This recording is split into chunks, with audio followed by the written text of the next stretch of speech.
नमस्कार, RB news में स्वागत है आपका और मैं हूं आपके साथ शमा प्रवीण। नए अंदाज में आपके शहर, गांव और कस्बे की खबर पहुंचाएंगे हम। आप तक पहुंचकर आपकी आवाज़ उठाएंगे हम। आपके सरोकार से जुड़ी खबरें भी दिखाएंगे हम।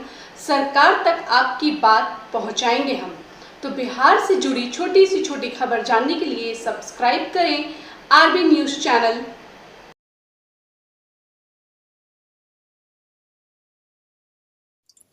Dear learned friends, today we will discuss equal protection of laws. मित्रों, आज हम विधियों के समान संरक्षण के बारे में इस वीडियो में अध्ययन करेंगे, चर्चा करेंगे। Equal protection of law means law treats equally to all those persons who are under same circumstances in view of doctrine of equality among equals. No distinction should be made between one person and another if the situation in life is same. कहता है कि सभी व्यक्ति जो कि समान परिस्थितियों में हैं उनके साथ समानता का व्यवहार किया जाएगा। उनके बीच किसी प्रकार का भेदभाव नहीं किया जाएगा।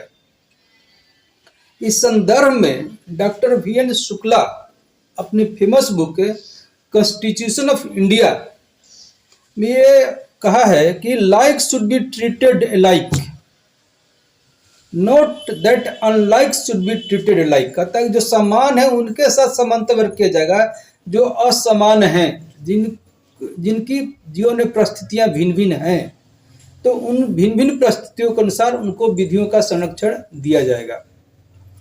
The words any person used in article 14, अनुच्छेद 14 में एनी पर्सन शब्द का प्रयोग किया गया है, सिटीजन शब्द का प्रयोग नहीं किया गया है। इसका मतलब यह है कि विधियों का समान संरक्षण केवल भारतीय नागरिकों को नहीं दिया जाएगा, बल्कि भारत में अगर दूसरे देश के भी नागरिक आते हैं और यहाँ निवास करते हैं या कुछ समय के लिए आते हैं, तो उनको भी विधियों का, भारत की विधियों का समान संरक्षण प्रदान किया जाएगा।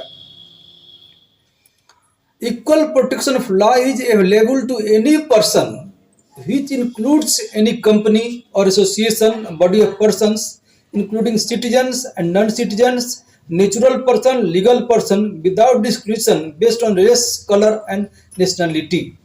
यानी कि कोई सजीव व्यक्ति या निर्जीव व्यक्ति, जिसको कंपनी कह सकते हैं, एसोसिएशन का संघ, कोई संघ है, अधिवक्ता संघ, डॉक्टरों का संघ, कर्मकारों का संघ हो सकता है, यानी व्यक्तियों का एक निकाय हो सकता है जिसमें नागरिक भी हो सकते हैं और गैर नागरिक भी हो सकते हैं, नेचुरल पर्सन भी हो सकते हैं, लीगल पर्सन हो सकते हैं। तो उनके बीच उनके संप्रदाय, रंग और राष्ट्रीयता के आधार पर किसी प्रकार का भेदभाव नहीं किया जाएगा। इस संदर्भ में एक फेमस केस है Chiranji Lal versus Union of India, AIR 1951 SC 41। क्या है? Chiranji Lal versus Union of India, AIR 1951 SC 41। In this case, by Honorable Supreme Court, it is held that 8 corporations are juristic persons. Despite it, corporations are entitled to equal protection of law in view of Article 14 of the Constitution of India. कहता है corporation, निगम क्या है? यद्यपि कि ये एक corporate body है, लेकिन ये भी अनुच्छेद 14 के दृष्टिकोण से विधियों के समान संरक्षण के अधिकारी हैं। एक फेमस केस और है Indira Nehru Gandhi versus Rajnarayan, AR 1975 SC 2299। क्या है? Indira Nehru Gandhi versus Rajnarayan, AR 1975 SC 2299। In this case, by Honorable Apex Court, it is held that doctrine of rule of law embodied in Article 14 of the Constitution of India is basic structure of Constitution of India, so it cannot be destroyed even by constitutional amendment under Article 368, जो कहता है कि अनुच्छेद 14 में विधि का शासन का सिद्धांत निहित है। विधि का शासन डायसी ने इंग्लैंड के लिए दिया था, लेकिन अंग्रेजी विधियों के आधार पर हमारी विधियां बनी हैं। तो वहाँ के डॉक्ट्रिन को भी भारतीय संविधान में अडॉप्ट किया गया है। तो अनुच्छेद 14 में जो विधि का शासन है, यह सिद्धांत हमारे संविधान का बेसिक स्ट्रक्चर, मूलभूत ढांचा है। क्या है ये? मूलभूत ढांचा है। इसलिए इसको संवैधानिक संशोधन जो कि अनुच्छेद 368 में किया जाता है, उनके द्वारा भी इस विधि के शासन को समाप्त नहीं किया जा सकता है। ये कहा गया है, Indira Nehru Gandhi versus Raj Narayan AIR 1975 SC 229। इस केस में ऑनरेबल सुप्रीम कोर्ट ने कहा है, there are some exception also to the rule of equality. समानता का अधिकार के कुछ अपवाद भी हैं। क्या है? अपवाद भी हैं। So power of private individuals are not same that of public officials.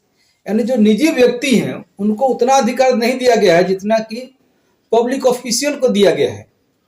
यानी जो सरकारी सेवक हैं, लोक सेवक हैं, उनको ज़्यादा अधिकार दिया गया है, उनको विशेष अधिकार दिया गया है, उनको विशेष पावर दिया गया है। तब ये नहीं कह सकते हैं कि वो भी भारत के नागरिक है, हम भी भारत के नागरिक हैं, तो जो पुलिस को अधिकार दिया है मुझे अधिकार होगा, जो सरकारी सेवक का अधिकार है तो निजी व्यक्ति को अधिकार होगा। तो ये ऐसा नहीं है। तो ये एक अपवाद है समानता के सिद्धांत का। पुलिस अफसर किसी व्यक्ति को अपराध करता है तो उसको देने देर अरेस्ट कर सकता है और लेकर उसको जुडिशियल कस्टडी में या पुलिस लॉकअप में डाल सकता है, लेकिन कोई आम नागरिक ऐसे अरेस्ट करके किसी को लॉकअप में नहीं डाल सकता है, अपना घर में बंद नहीं कर सकता है। हाँ, कोई अपराध करता है तो नागरिक पकड़ सकते हैं, पकड़ के लिए पुलिस के हवाले करना होता है, उनको देना होता है, अब पुलिस उसको पुलिस कस्टडी में लेती है, फिर उसको फॉरवर्ड करती है जुडिशियल कस्टडी में जज के पास में। तो एक अपवाद भी है ये नियम का। या जो आर्म्ड फोर्सेज हैं, जो सेनाएं हमारी हैं, तो सेनाओं को भी आम नागरिकों तक अधिकार प्राप्त नहीं, उनके ऊपर बहुत रिस्ट्रिक्शन लगाया गया है। वो जब चाहे तब छुट्टी लेकर घर नहीं आ सकते हैं। अगर आप बॉर्डर पर हैं तो अब ये नहीं कह सकते मेरी माँ का तबीयत खराब हो गया है, हमको छुट्टी दीजिए, हम घर जाएंगे, ऐसा नहीं कर सकते हैं। तो ये समानता का अधिकार यद्यपि समान रूप से सबको दिया गया है,